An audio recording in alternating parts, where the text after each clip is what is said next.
Bonsoir à toutes et à tous. Dans l'actualité, la session du Conseil départemental ce vendredi. Au cœur des discussions, la situation médicale en Vendée, jugée de plus en plus préoccupante. Une motion a été déposée concernant les services des urgences. Les hôpitaux vendéens manquent de médecins urgentistes. Les postes vacants à temps plein seraient au nombre de 40, dont 16 à La Roche-sur-Yon. Conséquence, la prise en charge des patients a notamment dû être dégradée à Luçon et le service de Montaigu-Vendée a été fermé la nuit pendant quasiment un mois cet été. Le sujet devient intolérable. On ne peut pas constater ce différentiel de chiffres entre le nombre de praticiens urgentistes en Vendée comparé au Pays de la Loire et comparé au niveau national. Ce n'est même plus la moitié. C'est encore moins que ça.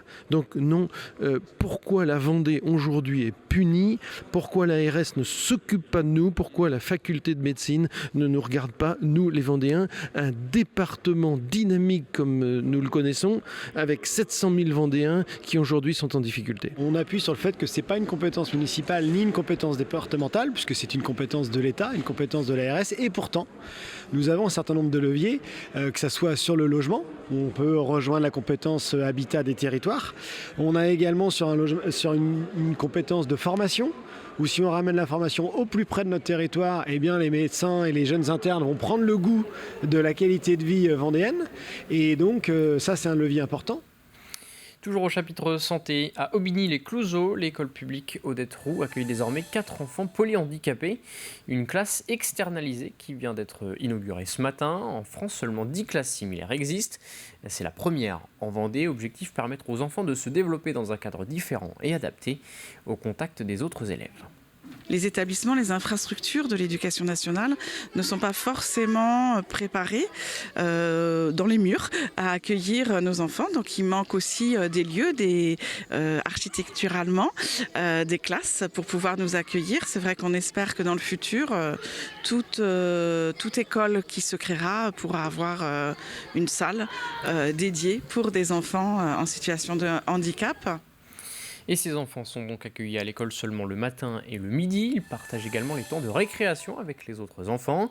Une cohabitation enrichissante qui permet de stimuler l'apprentissage de ces enfants en situation de handicap, qui permet de faire évoluer les regards et d'échanger sur le handicap. Alex Lanos a pu suivre le fonctionnement de ces classes externalisées pendant une matinée reportage.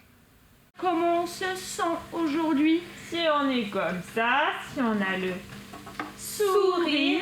La journée démarre toujours par un temps d'accueil où l'on exprime son humeur du jour. Lia, Ambre et Charlotte s'habituent tranquillement à leur nouvel environnement au sein de l'école publique Odette Roux à Aubigny-les-Clouseaux. Ils sont 4 élèves dans cette classe externalisée, encadrée par 2 professionnels. Un nombre suffisamment restreint qui permet de répondre aux besoins spécifiques de ces enfants polyhandicapés tout en travaillant leurs apprentissages. On est sur un programme crèche maternelle, début de maternelle. Donc le jour, savoir le jour, la météo, travailler aussi beaucoup sur les émotions, pouvoir dire comment on se sent, c'est important. Dans cette salle qui accueillait auparavant 25 élèves, on trouve désormais un espace de travail, un espace de jeu et lecture et un espace de repos, indispensable pour ces enfants qui se fatiguent très vite. Et si le nouveau rythme au sein du milieu ordinaire est soutenu, les effets positifs de cette inclusion se font déjà sentir, notamment chez Ambre. Depuis 3 semaines, c'est rien, 3 semaines quand on y pense, au niveau du repas notamment, elle est beaucoup plus autonome, même au niveau de sa tenue, elle se redresse, elle est très volontaire sur les déplacements et dans les apprentissages. Bon, il y a l'effet petit groupe parce que sur l'IME c'est des plus gros groupes, mais je pense que de voir en miroir ce qui se passe, ça aide pour les apprentissages. On va aller voir les autres enfants dans la cour. Oui. En attendant la mise en place de projets communs autour du sport ou de la nature, les 4 petits nouveaux partagent les temps de récréation et de repas avec les autres élèves de l'école. Des moments particulièrement riches pour les uns comme pour les autres. Pour eux, sinon ils connaissent que l'institution ou peu le collectif aussi et le milieu ordinaire. Pour les enfants du milieu ordinaire, c'est travailler sur la différence. Il n'y a pas de différence en fait. C'est juste des enfants qui se développent autrement. Il faut faire confiance aussi aux enfants, que ce soit sur les enfants de l'unité ou les enfants de l'école. En fait, ils ont beaucoup moins de filtres que nous et vont vers l'autre beaucoup plus facilement que les adultes. Et ça, c'est super. Et du coup, l'école nous a accueillis, c'est génial. Une classe externalisée d'enfants polyhandicapés est une première en Vendée. Alors tous apprennent doucement à se découvrir. Et si l'année se passe bien, cette classe actuellement composée de 4 élèves pourrait potentiellement en accueillir 2 de plus. On reste à Aubigny-les-Clouzot où les virades de l'espoir sont organisées ce dimanche matin. C'est la 2e année consécutive que la commune accueille l'événement. Une manifestation nationale organisée au profit de l'association Vaincre la mucoviscidose. Plusieurs parcours de randonnée sont prévus dans la matinée. Et puis en bref un mot d'éducation, l'association des parents d'élèves du collège des Sicardières sur l'Île-Dieu, vous le voyez sur ces images réalisées par nos confrères de Neptune FM, a organisé hier une manifestation devant la gare maritime pour alerter sur la situation. Elle dénonce des classes surchargées et un manque de moyens pour accueillir les élèves. Le collège classé en réseau d'éducation prioritaire compte 29 élèves en 6e et 30 en 4e. En sport, le départ de la Mini Transat reporté de 24 heures, annonce faite à la mi-journée par l'organisation. Les 90 skippers de la 23e édition devaient s'élancer initialement ce dimanche à 14h. Finalement, le départ aura lieu lundi à 14h. En cause, les conditions météorologiques difficiles au large dans la nuit de dimanche à lundi. Écoutez les précisions du directeur de la course. Il y a un front qui doit passer la nuit de dimanche à lundi qui est très actif, avec des rafales à au moins 40 nœuds dans le front, un vent établi à 30-35 nœuds, une mer de 2 mètres à 3 mètres, plutôt 3 mètres d'ailleurs, avec une période assez courte de vagues. Et au moment du passage de front, il va y avoir une mer croisée qui est vraiment très compliquée. Et de mettre les coureurs dans ces conditions-là dès la première nuit, ça nous paraît pas raisonnable. Et ce matin, sur les pontons de Port-Olona, les skippers n'avaient pas encore eu vent de la nouvelle.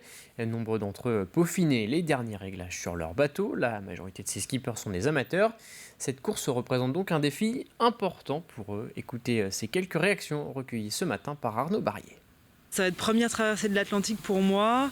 Après, non, la plus longue course, ça devait être 3 nuits en mer, 4 jours et 3 nuits en mer. Donc là, ça va vraiment être un plus gros morceau. Je pense qu'il faut être un petit peu fou pour faire ce truc, parce que les bateaux sont petits, on se fait mal.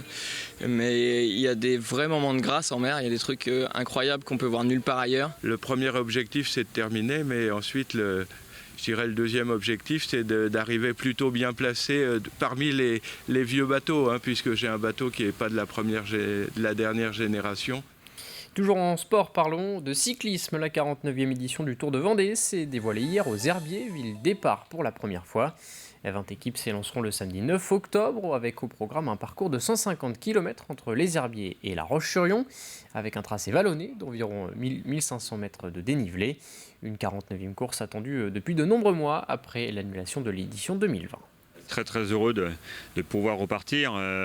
C'est vrai que ça a été difficile. Je pense qu'on avait pris une décision sage en 2020 de reporter l'épreuve vu les circonstances. Et là maintenant, après 1 an et demi un petit peu de contraintes, on est tous satisfaits de pouvoir faire cette épreuve, réaliser cette épreuve. Le public, je pense qu'il sera présent parce que tout le monde a besoin un petit peu de revenir un petit peu à la normale, à une vie plus sereine.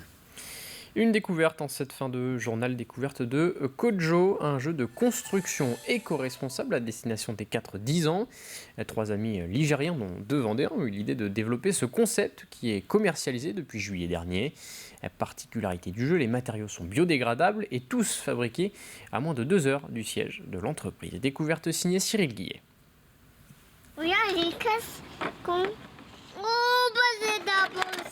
Lucie et Elliot ont depuis peu un nouveau jeu à explorer. Une création que l'on doit à Charlotte Coutan, Morgane Sauté et Jimmy Lefort. Kojo est un jeu de construction constitué de plaques en bois labellisées PEFC et de pinces en bioplastique qui ont différents angles Et avec les différents angles, l'enfant peut créer des constructions. Un jeu de construction à destination des 4-10 ans, mis en couleur et illustré par le graphiste nantais Guillaume Denot. L'objectif, c'était de faire découvrir l'architecture du monde entier aux enfants. Et c'est pour ça que nous avons développé un modèle de palais oriental. Et nous avons aussi développé un modèle inspiré des architectures flamandes pour faire découvrir aux enfants l'architecture européenne. Un château fort et sa catapulte sont venus tout récemment compléter cette gamme. Non genrés, ces jeux ont été conçus localement et de manière éco-responsable. Nous utilisons des plaques en bois labellisées PEFC, découpées à Rennes, à moins de 200 km de chez nous. Et nous utilisons également des pinces en bioplastique recyclé, injectées au sein de l'entreprise MC Plast, près de Nantes. C'est donc ici, à Divat-sur-Loire, qu'une partie des pièces est réalisée à l'aide d'un bioplastique éco-sourcé et recyclé. Voici la matière qu'on utilise pour fabriquer les pièces Kojo. C'est un bioplastique issu de matière végétale qui est recyclé, donc on lui donne une seconde vie en fabriquant les pièces du jeu Kojo. C'est une tendance qui s'accentue, qui est de plus en plus présente. C'est nécessaire d'accompagner, c'est des projets souvent longs, plus compliqués, mais quand il y a la volonté, on y arrive. Je pense qu'on n'aurait pas fait le projet si on était parti sur des plastiques conventionnels et sur du fabriqué en Chine. Les conditionnements sont réalisés à partir de cartons recyclés. Les notices, elles, sont faites dans des chutes de papier. Pour le moment, ces jeux sont vendus uniquement en ligne sur le site de Playkojo. D'autres univers architecturaux sont en phase d'être créés, comme la Chine, le Japon ou bien encore l'Amérique du Sud. Les prévisions météo pour ce week-end et après une semaine largement dominée par le soleil, les conditions se dégradent ces 2 prochains jours. De fortes averses sont notamment attendues demain après-midi. Côté température, comptez entre 19 et 26 degrés pour les maximales ce samedi, entre 19 et 22 pour les maximales de dimanche. C'est la fin de cette édition. Très bonne soirée et très bon week-end sur TV Vendée.